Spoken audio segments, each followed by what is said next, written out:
برادران اسلام، ہم اور آپ مسلمان ہیں، اس پر اللہ کا جتنا بھی شکر ادا کیا جائے وہ کم ہے، لیکن یاد رکھیے کوئی بھی مسلمان اس وقت تک پکا سچا مسلمان نہیں ہو سکتا، کوئی بھی مسلمان اس وقت تک کامیاب مسلمان نہیں ہو سکتا جب تک کہ وہ اللہ کی اطاعت نہ کرے اور رسول کی اطاعت نہ کرے، اور قرآن اور صحیح احادیث میں اللہ اور اس کے رسول کی جو تعلیمات ہیں ان کی خلاف ورزی نہ کرے۔ اب سوال یہ پیدا ہوتا ہے کہ جو اللہ کی اطاعت کرے گا، اس کے رسول کی اطاعت کرے گا تو فائدہ کیا ہوگا، اس کو کیا فائدہ ملے گا، اور جو نافرمانی کرے گا اس کا کیا نقصان ہوگا۔ خطبہ مسنونہ کے بعد جو 2 آیات میں نے تلاوت کی ہے، آئیے ان کا ترجمہ سنتے ہیں، معلوم ہو جائے گا۔ اللہ نے کہا وَمَن يُطِعِ اللَّهَ وَرَسُولَهُ يُدْخِلْهُ جَنَّاتٍ تَجْرِي مِن تَحْتِهَا الْأَنْهَارُ خَالِدِينَ فِيهَا وَذَلِكَ الْفَوْزُ الْعَظِيمُ۔ سورۃ النساء سورہ نمبر 4 آیت نمبر 13۔ جو اللہ کی اطاعت کرے گا، اس کے رسول کی اطاعت کرے گا تو اللہ اسے ایسی جنتوں میں داخل کرے گا جن کے نیچے نہریں بہہ رہی ہوں گی، وہ ان میں ہمیشہ رہے گا، اور یہی بڑی کامیابی ہے۔ اس آیت سے معلوم ہوا کہ جو اللہ کی بات مانے گا، رسول کی بات مانے گا تو اللہ اسے ایسی جنتوں میں داخل کرے گا جن کے نیچے نہریں بہہ رہی ہوں گی، اور جس باغ کے نیچے نہر بہہ رہی ہو یا کوئی تالاب ہو یا کوئی جھرنا ہو، وہ باغ، وہ گارڈن بہت خوبصورت ہوتا ہے، آپ لوگ جانتے ہیں۔ حالانکہ وہاں کی کسی چیز سے یہاں کی کوئی مثال نہیں ہے، لیکن صرف سمجھانے کے لیے مثال دے رہا ہوں، برابری کے لیے نہیں۔ بہرحال اللہ ایسے لوگوں کو ان جنتوں میں داخل کرے گا جن کے نیچے نہریں جاری ہوں گی، اور ان میں ہمیشہ رہے گا، اور یہی بڑی کامیابی ہے۔ ایک مسلمان کی سب سے بڑی خواہش یہی ہے، چاہے وہ کسی بھی خطے کا رہنے والا ہو، کہ مرنے کے بعد اللہ اسے جنت میں داخل کر دے، یہی ایک خواہش ہے۔ لیکن کیا صرف خواہش کرنے سے اللہ جنت میں داخل کر دے گا؟ جی نہیں، جنت میں داخلہ چاہیے تو یہ کام کرنا پڑے گا، کیا؟ اللہ کی اطاعت کرنی ہے اور رسول کی اطاعت کرنی ہے۔ اب جو اللہ کی نافرمانی کرے گا اس کا کیا ہوگا؟ اگلی آیت میں اللہ نے کہہ دیا کہ وَمَن يَعْصِ اللَّهَ وَرَسُولَهُ وَيَتَعَدَّ حُدُودَهُ يُدْخِلْهُ نَارًا خَالِدًا فِيهَا وَلَهُ عَذَابٌ مُّهِينٌ۔ سورۃ النساء سورہ نمبر 4 آیت نمبر 14۔ جو اللہ کی نافرمانی کرے گا، اس کے رسول کی نافرمانی کرے گا، اور اللہ نے جو حدود متعین کیا ہے اس کی پامالی کرے گا، تو اللہ اسے جہنم میں داخل کرے گا جس میں وہ ہمیشہ رہے گا، اور اس جہنم میں اسے رسوا کرنے والا عذاب دیا جائے گا۔ اس آیت سے معلوم ہوا کہ جو اللہ کی بات نہیں مانے گا، رسول کی بات نہیں مانے گا، رسول کے بتائے ہوئے طریقے کے خلاف زندگی گزارے گا، تو اللہ ایسے لوگوں کو کہاں ڈالے گا؟ جہنم میں ڈالے گا۔ اور جہنم میں جب ڈالا جائے گا تو ایسے لوگوں کو سکون ملے گا، آرام ملے گا؟ جی نہیں، ہرگز نہیں، بلکہ ایسے لوگوں کو ہر وقت عذاب میں مبتلا رکھا جائے گا۔ جیسے دنیا میں آپ دیکھ لیجئے، جب کسی خطرناک مجرم کو جیل میں ڈالا جاتا ہے تو اس کو کبھی بھی سکون نہیں پہنچایا جاتا، آرام نہیں پہنچایا جاتا، اس کو جسمانی اور ذہنی طور پر ہر وقت ٹارچر کیا جاتا ہے۔ تو ایسے ہی سلوک جہنمیوں کے ساتھ کیا جائے گا۔ اب پھر سوال پیدا ہوتا ہے کہ اللہ کی اطاعت کیسے ہوگی؟ جواب بہت آسان ہے کہ اللہ نے لوگوں کی ہدایت کے لیے، لوگوں کی رہنمائی کے لیے کئی آسمانی کتابیں نازل کی، ان میں سب سے عظیم کتاب قرآن کریم ہے۔ اسی طرح کئی رسولوں کو، کئی نبیوں کو بھیجا، ان میں سب سے عظیم رسول ہمارے اور آپ کے پیارے نبی جناب محمد رسول اللہ صلی اللہ علیہ وسلم ہیں۔ اب کیا حق ہے، کیا باطل ہے، کیا صحیح ہے، کیا غلط ہے، کیا حلال ہے، کیا حرام ہے، کیا جائز ہے، کیا ناجائز ہے، اللہ کو کیا پسند ہے، کیا ناپسند ہے، یہ ساری باتیں یا تو رب کے قرآن میں موجود ہیں یا نبی صلی اللہ علیہ وسلم نے اپنی احادیث کے ذریعے سے بتایا ہے۔ اب جو حلال ہے، حلال کو لینا ہے، حرام کو چھوڑنا ہے، اللہ کی اطاعت ہوگی۔ حق کو قبول کرنا ہے، باطل کا انکار کرنا ہے، اللہ کی اطاعت ہوگی۔ صحیح کو لینا ہے، غلط کو چھوڑنا ہے، اللہ کی اطاعت ہوگی۔ جائز کو لینا ہے، ناجائز کو چھوڑنا ہے، اللہ کی اطاعت ہوگی۔ حلال چیزوں کو لینا ہے، بری اور گندی چیزوں کو چھوڑ دینا، اللہ کی اطاعت ہوگی۔ سمپل سی بات ہے۔ پھر سوال پیدا ہوتا ہے کہ نبی کی اطاعت کیسے ہوگی، رسول کی اطاعت کیسے ہوگی؟ اسے سمجھنا بھی بہت آسان ہے۔ اللہ نے اپنے نبی کے بارے میں اپنے مقدس کلام میں بتایا ہے، اسی طرح صحابہ کرام نے نبی صلی اللہ علیہ وسلم کی ایک ایک چیز کو، ایک ایک بات کو اسی طریقے سے اگلے لوگوں تک پہنچایا ہے جیسے انہوں نے نبی صلی اللہ علیہ وسلم کو کرتے ہوئے دیکھا ہے یا نبی صلی اللہ علیہ وسلم کو کہتے ہوئے سنا ہے۔ اب نبی صلی اللہ علیہ وسلم کا اللہ کے بارے میں جو عقیدہ تھا، نبی صلی اللہ علیہ وسلم کی عبادات کا جو طریقہ تھا، نبی صلی اللہ علیہ وسلم اپنے گھر والوں کے ساتھ جیسے رہتے تھے، نبی صلی اللہ علیہ وسلم باہر والوں کے ساتھ جیسے رہتے تھے، نبی صلی اللہ علیہ وسلم کا غیر مسلموں کے ساتھ جو رویہ اور جو سلوک ہوا کرتا تھا، اگر وہی طریقہ ہم اور آپ بھی اختیار کریں گے تو نبی کی اطاعت ہوگی۔ اللہ کے بارے میں اگر وہی عقیدہ ہمارا ہوگا تو نبی کی اطاعت ہوگی۔ عبادات کا وہی طریقہ اگر ہم اختیار کیے ہوئے ہیں تو نبی کی اطاعت ہوگی۔ بہت ہی آسان بات ہے، سمجھنا بہت آسان ہے۔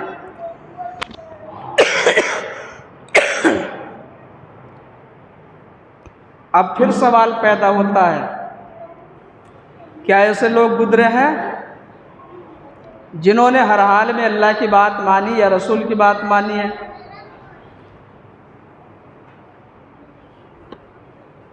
کیونکہ یہ انسان کی فطرت ہے، جب تک اس کے سامنے کوئی مثال موجود نہ ہو، کوئی نمونہ نہ ہو، بات سمجھ میں نہیں آتی ہے۔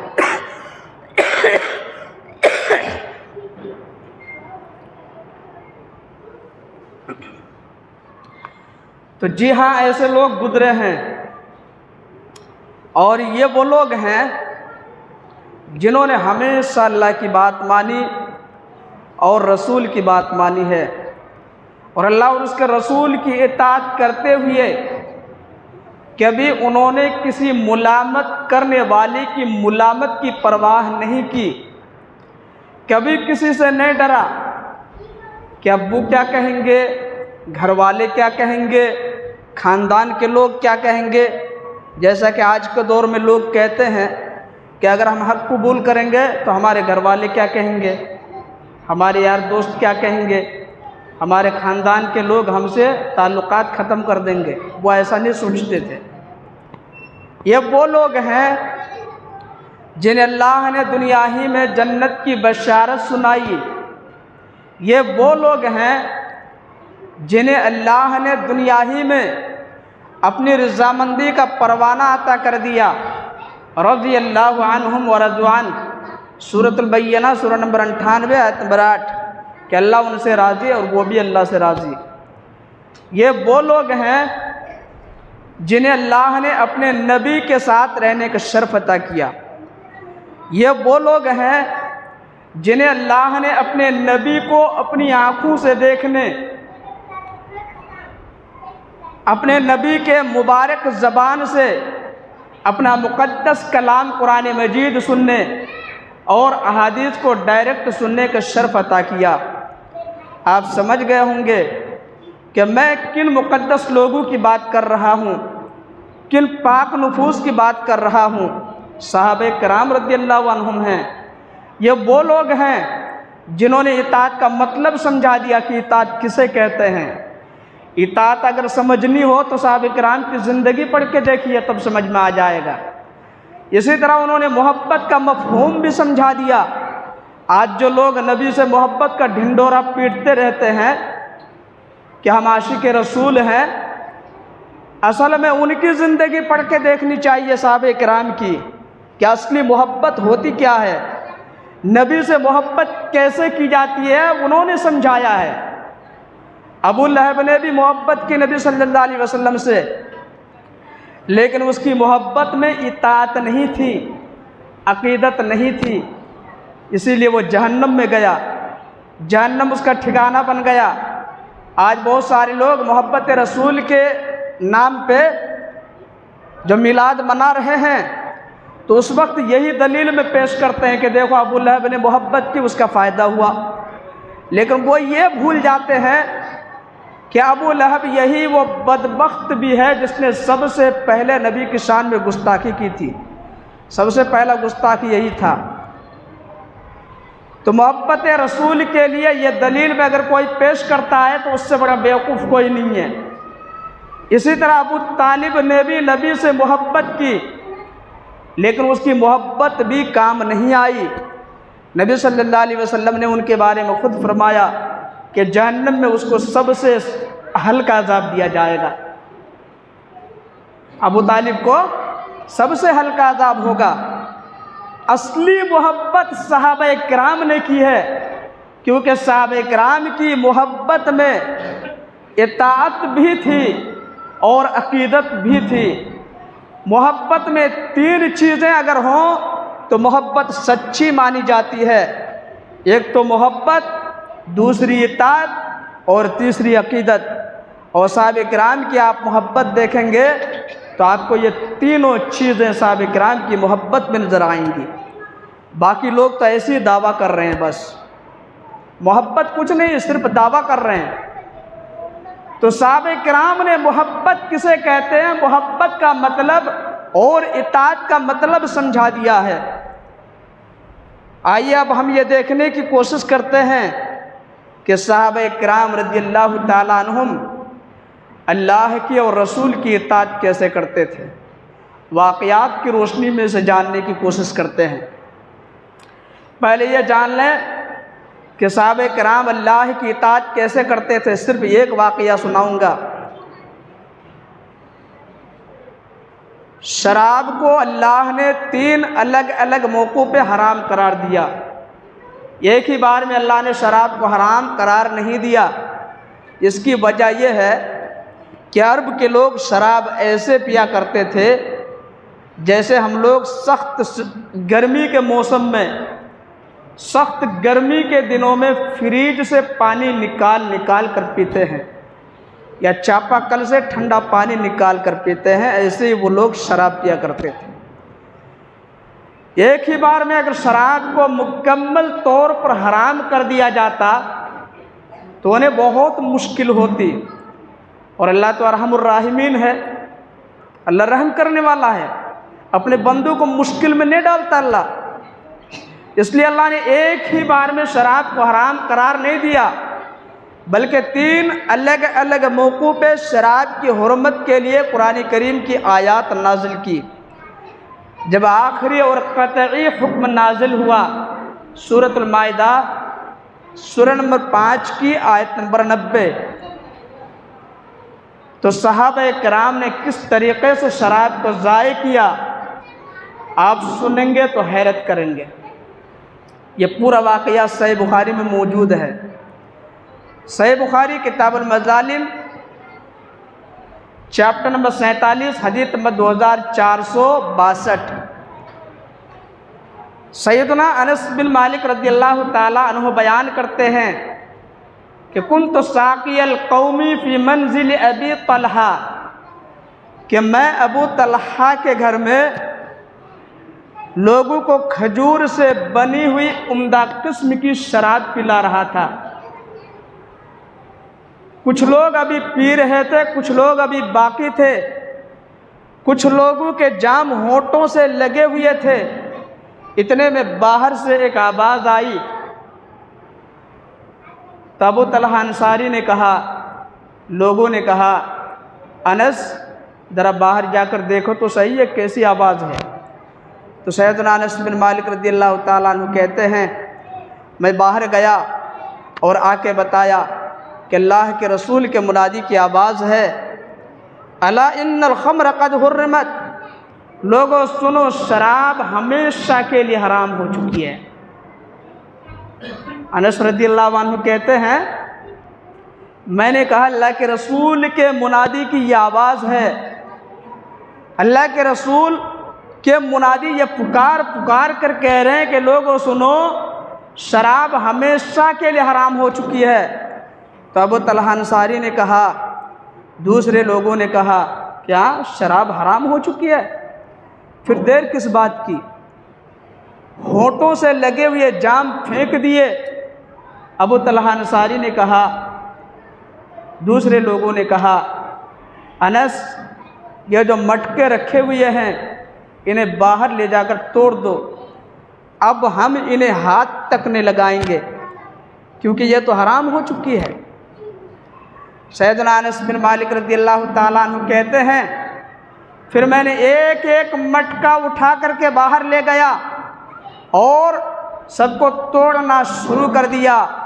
دوسرے لوگوں نے بھی ایسا ہی کیا، تو مدینہ کی گلیوں میں اتنی کثرت سے شراب بہنے لگی ایسا لگتا تھا کہ سیلاب آ گیا ہے۔ اللہ اکبر۔ میرے بھائیو اسے کہتے ہیں اطاعت، اسے کہتے ہیں اطاعت۔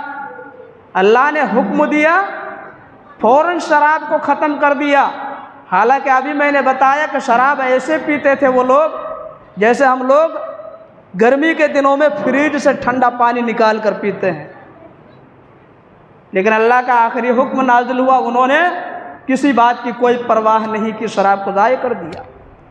ہم اور آپ ہوتے تو کیا کرتے؟ چلو ابھی پی لیتا ہوں بعد میں نہیں پیوں گا، جیسے ہماری فطرت ہے۔ چلو اتنی محنت سے ہم نے تیار کیا بازار میں لے جا کر بیچ دیتے ہیں، لیکن انہوں نے کچھ نہیں سوچا۔ ہم لوگ کرتے ہیں نا، آج کے مسلمان اللہ کی اطاعت کرتے ہیں، 5 وقت کی نماز اللہ نے فرض کی ہے۔ کتنے لوگ آج پابندی سے 5 وقت کی نماز پڑھتے ہیں؟ آج کتنے لوگ یہاں موجود ہوں گے جو آج فجر کی نماز نہیں پڑھے ہوں گے؟ یہ اللہ کی اطاعت کرتے ہیں؟ ایسے لوگوں کو اللہ چھوڑے گا؟ کتنے لوگ ہیں جو 1 مہینے کا روزہ اللہ نے فرض کیا لیکن اللہ 1 مہینے کا روزہ رکھتے ہیں اللہ 1 مہینے کا روزہ؟ وہ کتنے لوگ ہیں جنہیں اللہ نے مال دیا ہے اور ان کا مال زکوٰۃ کے نصاب تک پہنچ چکا ہے لیکن وہ اپنے مالوں کی زکوٰۃ ادا نہیں کرتے؟ اللہ کی اطاعت کر رہے ہیں ایسے لوگ؟ کتنے لوگ ہیں جو حلال طریقے سے مال کما رہے ہیں؟ زیادہ تر لوگ تو سودی کاروبار کر رہے ہیں، حرام طریقے سے مال کما رہے ہیں، انہیں کوئی پرواہ نہیں ہے کہ مال کہاں سے آ رہا، بس آنا چاہیے۔ یہ اللہ کی اطاعت کر رہے ہیں، اللہ کی نافرمانی کر رہے ہیں، اور جو اللہ کی نافرمانی کرے گا اس کا کیا ہوگا؟ ابھی قرآنی آیت کے ذریعے سے میں نے بتایا کہ اللہ ایسے لوگوں کو جہنم کی آگ میں ڈالے گا جو اللہ کی نافرمانی کرے گا۔ اسی لیے میں نے کہا کہ اطاعت کا مطلب اگر سمجھنا ہو تو صحابہ کرام کی زندگی پڑھیے۔ حقیقت میں اطاعت کرنے والے وہی لوگ تھے، باقی تو صرف دعویٰ کرتے ہیں، جھوٹ بولتے ہیں، نام کے مسلمان ہیں۔ نہ اطاعت ہماری زندگی میں ہے اور نہ محبت ہے ہماری زندگی میں، کچھ نہیں ہے۔ افسوس کرنا چاہیے، اور اوپر سے جب ظلم ہوتا ہے تو ہم چیختے ہیں، چلاتے ہیں کہ ہمارے اوپر ظلم ہو رہا ہے۔ جب ہم اللہ کی بات نہیں مانیں گے، اللہ کی اطاعت نہیں کریں گے تو اللہ ہماری بات مانے گا، ہماری مدد کرے گا؟ ایسا ہو سکتا ہے؟ ایسا ہرگز نہیں ہو سکتا۔ اللہ کی بات کیسے مانتے تھے؟ ایک واقعہ میں نے سنایا، ہزاروں واقعات موجود ہیں قرآن اور احادیث میں، پڑھیں گے تو اپنی انگلیاں اپنے دانتوں کے نیچے دبانے کے لیے مجبور ہو جائیں گے۔ وہ کیسے مسلمان تھے اور ہم کیا ہیں؟ اسلام کے لیے کلنک ہیں ہم۔ سمجھ میں آ جائے گا۔ اب آئیے یہ جاننے کی کوشش کرتے ہیں کہ صحابہ کرام رسول کی بات کیسے مانتے تھے۔ صرف ایک واقعہ سناؤں گا۔ حدیث کے اندر آیا، صحیح مسلم کتاب اللباس والزینہ چیپٹر نمبر 38 حدیث نمبر 2090، سیدنا عبداللہ بن عباس رضی اللہ تعالیٰ عنہما بیان کرتے ہیں، رأى رسول اللہ صلی اللہ علیہ وسلم خاتما من ذهب فی ید رجل، کہ اللہ کے رسول نے ایک آدمی کے ہاتھ میں سونے کی انگوٹھی دیکھی۔ پھر آپ نے کیا کیا؟ فنزعه وطرحه، اس کو نکال کے پھینک دیا۔ وقال يعمد احدكم الى جمرة من نار فيجعلها في يده، پھر آپ صلی اللہ علیہ وسلم نے کہا کیا ہو گیا؟ جہنم کی آگ اپنے ہاتھ میں کیوں لینا چاہتے ہو؟ پتہ چلا سونے کا زیور یا سونے کی انگوٹھی مرد کے لیے حرام ہے، لیکن آج آپ دیکھ لیجئے، شادی سے پہلے، نکاح سے پہلے ہمارے یہاں ایک رسم ہوتا ہے سگائی کا، اس میں دولہے میاں کو گفٹ میں سونے کی انگوٹھی دی جاتی ہے۔ پتہ نہیں یہاں پہ ہوتا ہے کہ نہیں، لیکن دوسری جگہوں میں میں نے دیکھا ہے۔ اللہ کے رسول صلی اللہ علیہ وسلم نے کیا کہا؟ جو پہنے گا اس کو جہنم میں جانا پڑے گا، لیکن یہاں پہ شوق سے پہنا جاتا ہے۔ تو سونے کی انگوٹھی یا سونے کا کوئی بھی زیور مرد کے لیے حرام ہے، البتہ عورتوں کے لیے حلال ہے، عورتیں پہن سکتی ہیں۔ اللہ کے رسول صلی اللہ علیہ وسلم نے اس کو نکالا، پھینک دیا اور وہاں سے چلے گئے۔ وہاں جو لوگ موجود تھے ان لوگوں نے اس آدمی سے کہا کہ اللہ کے رسول نے اسے نکال کے پھینک دیا ہے، اس کا مطلب یہ ہے تم اسے پہن نہیں سکتے، البتہ اسے فائدہ اٹھا سکتے ہو۔ تو اس نے کہا کیسے فائدہ اٹھاؤں؟ تو لوگوں نے کہا کہ اپنے گھر کی کسی عورت کو دے دو یا بازار میں لے جا کر بیچ دو، اس کی قیمت سے فائدہ اٹھا لو۔ میرے بھائیوں، اس صحابی رسول نے جو جملہ کہا وہی ایمانی جذبہ ہمیں اور آپ کو بھی اپنے اندر پیدا کرنا چاہیے۔ اگر ہم مسلمان ہیں، اگر واقعی ہم اللہ کو مانتے ہیں، اللہ کے رسول کو مانتے ہیں، تو وہی جذبہ ہمیں بھی پیدا کرنا ہوگا۔ اس صحابی رسول نے کہا لا واللہ لا اخذہ ابدا وقد طرحہ رسول اللہ صلی اللہ علیہ وسلم، اللہ کی قسم میں اس چیز سے فائدہ اٹھانا تو دور کی بات، اسے بازار میں لے جا کر بیچنا تو دور کی بات، اسے اپنے گھر کی کسی عورت کو دینا تو دور کی بات، جس چیز کو اللہ کے رسول نے نکال کے پھینک دیا ہے میں تو اسے ہاتھ تک لگانا پسند نہیں کرتا۔ اللہ اکبر۔ میرے بھائیوں، اسے کہتے ہیں اطاعت اور اسے کہتے ہیں محبت، کہ اللہ کے رسول نے ایک بار نکال کے پھینک دیا، اس کو پہننا تو دور کی بات، اسے چھونا بھی نہیں ہے۔ ہمت ہمارے اندر ایسی کہ اللہ کے رسول کی ایک حدیث ہم نے سن لی ہے، اب ہم اس کو اپنی زندگی سے نہیں نکالیں گے، اس پہ عمل ضرور کریں گے۔ جب تک جسم میں جان باقی ہے ہم عمل کرتے رہیں گے۔ اس طرح کے بے شمار واقعات احادیث میں موجود ہیں، لیکن میرے بھائیوں صرف واقعات سننا کافی نہیں ہے، عمل کرنا ہے۔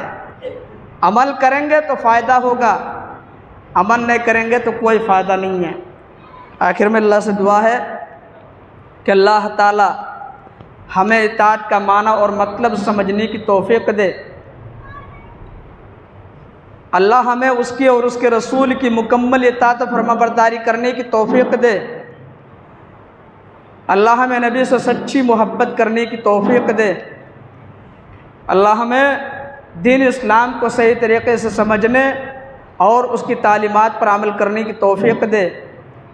اللہ ہمیں جب تک دنیا میں رکھے ایمان کی حالت میں اسلام پر، عقیدہ توحید پر نبی کی سنت پر قائم و دائم رکھے، اور جب ہمارا خاتمہ ہو تو ایمان کی حالت میں ہو، اسلام پر ہو، عقیدہ توحید پر ہو، نبی کی سنت پر ہو۔ اور آخر میں کہنا چاہوں گا میرے بھائیوں، آج جو فلسطین کے اندر مسلمانوں پہ ظلم کے پہاڑ توڑے جا رہے ہیں، یہ ہر اس شخص کو معلوم ہے جو سوشل میڈیا سے جڑے ہوئے ہیں۔